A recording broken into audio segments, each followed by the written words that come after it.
नीति वचन अध्याय 7।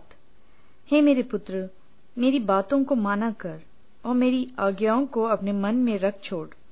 मेरी आज्ञाओं को मान, इससे तू जीवित रहेगा। और मेरी शिक्षा को अपनी आंख की पुतली जान।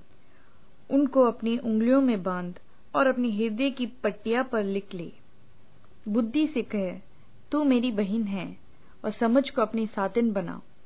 तब तू पराई स्त्री से बचेगा जो चिकनी चुपड़ी बातें बोलती हैं। एक उदाहरण। मैंने एक दिन अपने घर की खिड़की से अर्थात अपने झरोखे से झांका। तब मैंने बोले लोगों में से एक निर्बुद्धि जवान को देखा। वह उस स्त्री के घर के कोने के पास की सड़क पर चला जाता था और उसने उसके घर का मार्ग लिया। उस समय दिन ढल गया और संध्याकाल आ गया था, वरन रात का घोर अंधकार छा गया था। और देखो, उससे एक स्त्री मिली जिसका वेश वैश्य का सा था, और वह बड़ी धूर्त थी। वह शांति रहित और चंचल थी और अपने घर में न ठहरती थी। कभी वह सड़क में, कभी चौक में पाई जाती थी, और एक एक कोने पर वह बाट जोती थी। तब उसने उस जवान को पकड़कर चूमा और निर्लज्जत की चेष्टा करके उससे कहा,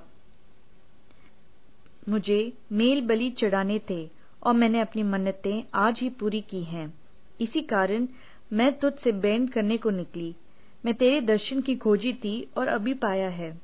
मैंने अपने पलंग के बिछौने पर मिस्र के बेल बुट्टे वाले कपड़े बिछाए हैं।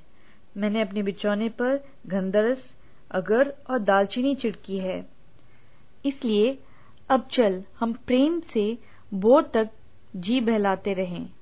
हम परस्पर की प्रीति से आनंदित रहें, क्योंकि मेरा पति घर में नहीं है, वह दूर देश को चला गया है। वह चांदी की तैली ले गया है और पूर्णमासी को लौट आएगा।